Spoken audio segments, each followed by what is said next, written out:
Stop increasing your doubts by rehearsing them with other doubters. Travis Wingutzel, as much as I would like to do other things, I keep getting inspiration to do more videos.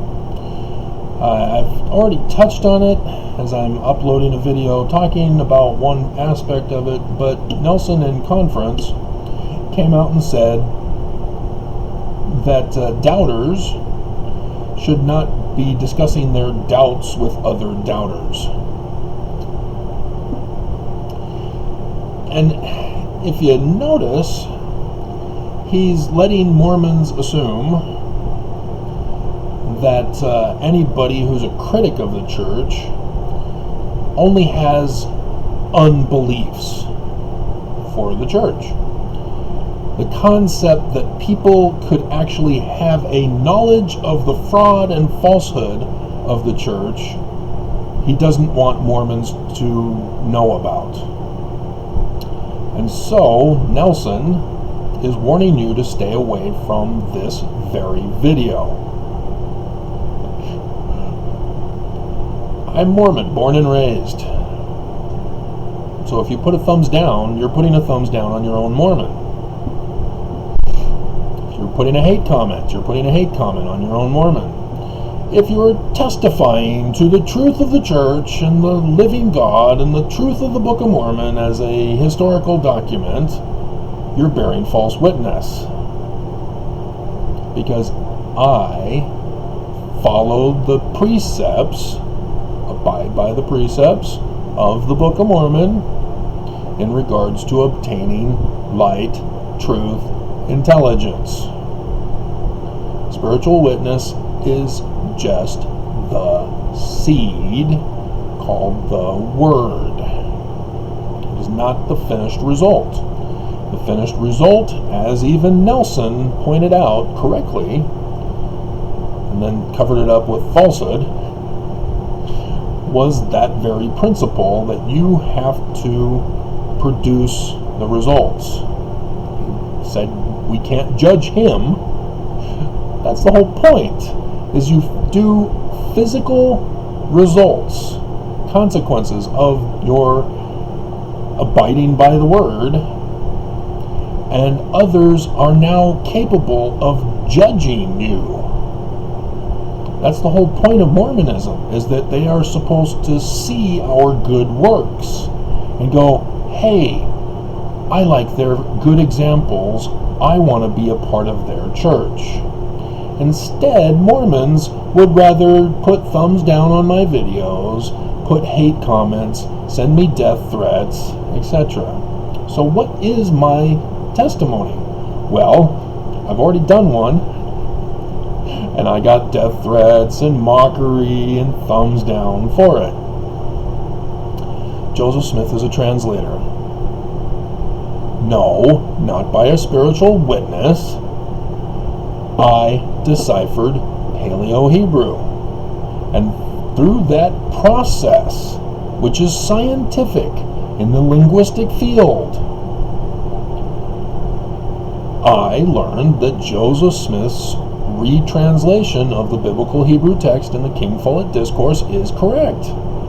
Physically can show you, word for word, how it is to be translated, and yes, Joseph Smith is correct. And I even show you how the rest of the text, as Joshua Sykes tells Joseph Smith in that same King Follett Discourse that he refers to, yes, it ruins the Bible. A correct translation is completely different. And I also deciphered Egyptian petroglyphs. And so, let's see, yeah, that book right there, that's the translation volume for the Joseph Smith papers. I went over that with you. He does something interesting that I will have to eventually, one millennia, get to research, but I independently deciphered Egyptian petroglyphs as a result of deciphering Paleo-Hebrew. And I've gone over that process with you. And so again, science, and not a spiritual witness. And yet the prophets say, nope, Joseph Smith is not a translator. And as I pointed out to you, they didn't call Nelson a translator during the sustaining vote. Yet again, none of them from Brigham Young have ever held the title of translator. Brigham Young did away with it, and nobody uses it. And the church has been slammed time and time again for their inability to translate even what they already have.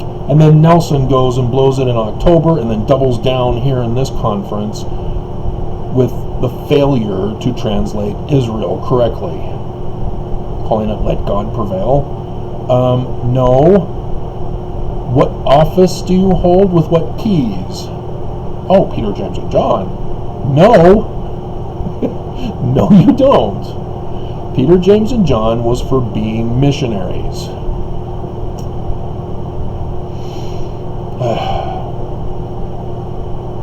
Section 107, verse 91. And so, yes, they are doctrinally incorrect. They are bearing false witness. They deny Joseph Smith. They deny the Book of Mormon. They refuse to acknowledge Jesus as ascended if they're going to call themselves Christian. If they're going to call the Book of Mormon a real history, they cannot, will not tell you he ascended. And we just had Passover, and they've refused to tell you about Passover. He went over Elijah at the Kirtland Temple, skipped Moses. They will not talk about anything of what they are supposed to be doing if they were the true church. And this is what they don't want you to hear, as they deny my testimony and call it just doubts. So understand this. They are frauds, not because I doubt and because I say so. That's no different than Mormons telling me that the church is true because they say so, because of their spiritual witness. No, the physical reality. That's how you judge right from wrong, good from evil, truth from falsehood. There is no other doctrine. And if there is, it can't be judged and therefore is automatically wrong.